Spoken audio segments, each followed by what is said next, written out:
Hi everyone, it's Anne Sinclair from Digestive Detective. Today I'm talking about bloating and why we have it and some practical ideas that you can do to help eliminate it.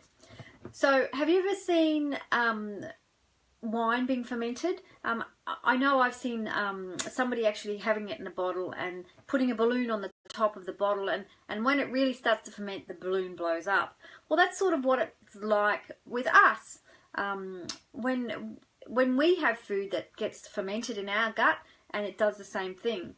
So there are four main causes of bloating, and the first one is the foods we eat.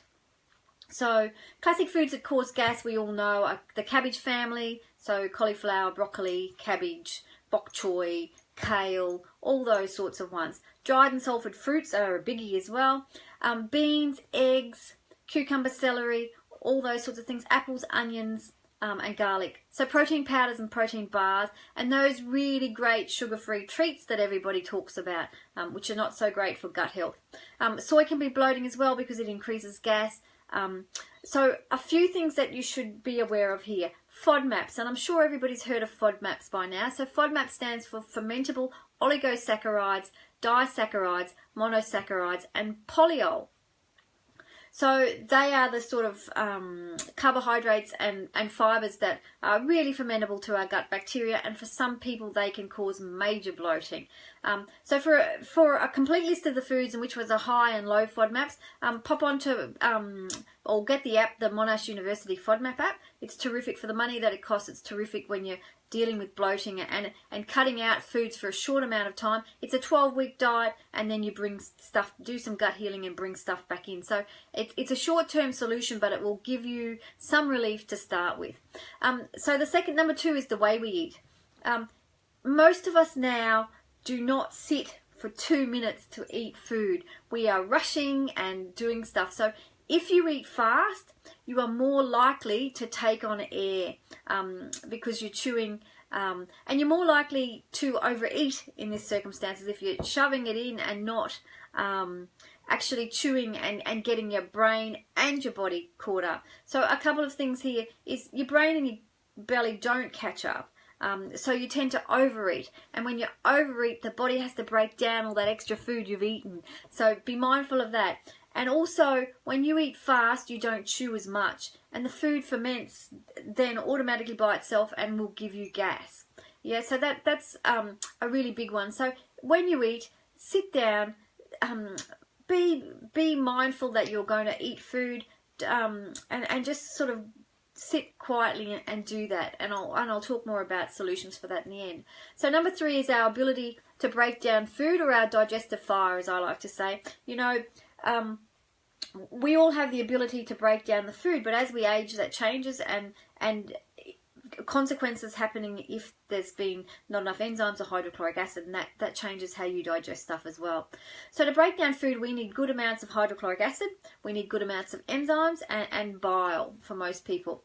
And if you can't break the food down into smaller pieces, so what happens when you're digesting in your stomach, it's getting broken down, proteins being broken down into smaller chunks, carbohydrates being smaller chunks, so it's easier for your small intestines to absorb them. As we age, we don't have as many enzymes, and hydrochloric acid diminishes. So that's something that it might be worth considering, taking a digestive enzyme that has hydrochloric acid in it particularly, to try and see if that helps get your bloating down, because then your body doesn't have to work so hard to break the food down by itself. So number four is our bacterial balance. You know, is our gut bacteria in balance? You know, are there the same amount of good guys as bad guys, and are they all living harmoniously? So that's probably one of the questions that you should ask. And depending on what you're feeding your gut, that's what you're feeding your bacteria. So if you're giving them food that they don't like, so heavily processed, high fat, that tends to make dysbiosis or give you dysbiosis. And that's when you have an issue. Parasites or an infection can also play a role in bloating and dysbiosis. So if you've got somebody else that you're competing with when you're eating the food, so for example a parasite, you are probably going to then have issues digesting food. So they can also increase the level of fermentation that you're receiving because you're just not processing it as good. So some things you can do: find out the cause of your dysbiosis. So stool test, a small intestinal bacterial overgrowth test, have a lactose intolerance test or a celiac test. Food allergy test as well is useful. So they're all things. So fixing the bloating is easy enough, but you want to get to the root cause. You know, you want to find out what's giving you that bloating to start with, or it doesn't get any better. So some practical things you can do: sit to eat. It sounds really easy, but you would be so surprised at how many people don't do it. Be in rest and digest when you eat. So rather than you being anxious or being in fight or flight response, get into rest and digest.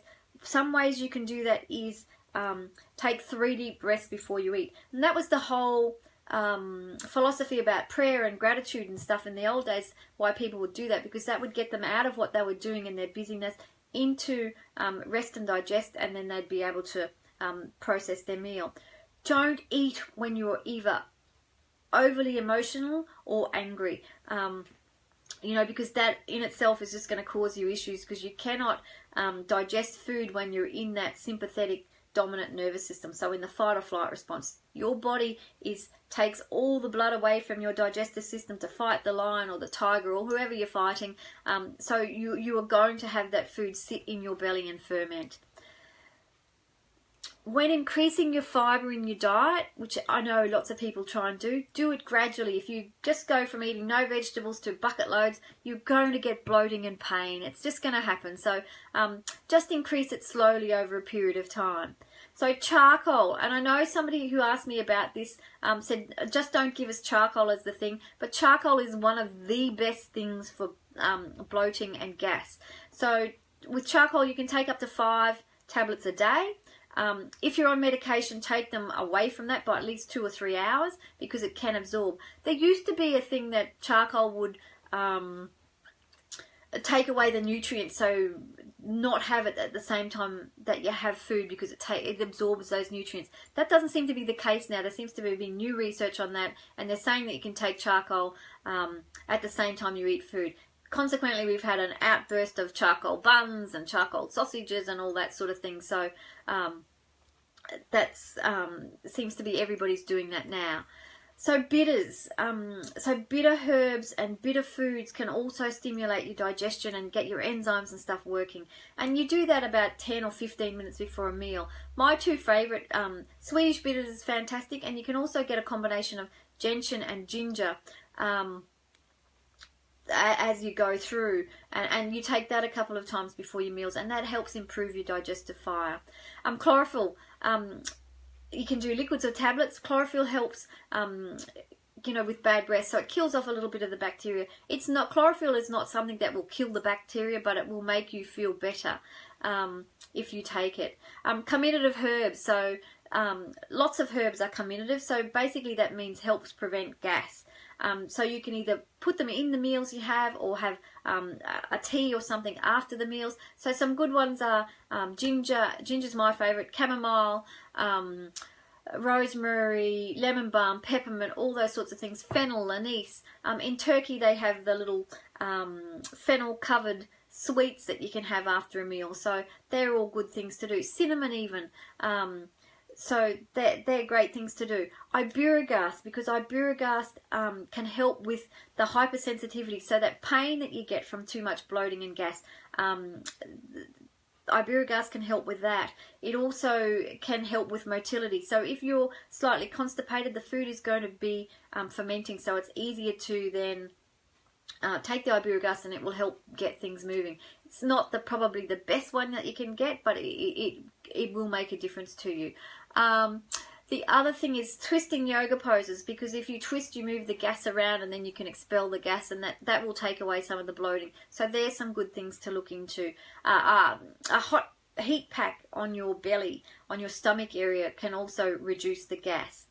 Some things to be aware of is sugar alcohols. So all those things like sorbitol, mannitol, isomalt, xylitol, all those sorts of sugar that they replace sugar-free in gums and all that sort of stuff, they are indigestible to gut bacteria and to humans. they will cause you bloating second to none. So if you're eating gum or something like that and you're getting bloated, look there first. I think that they really are problematic to most people.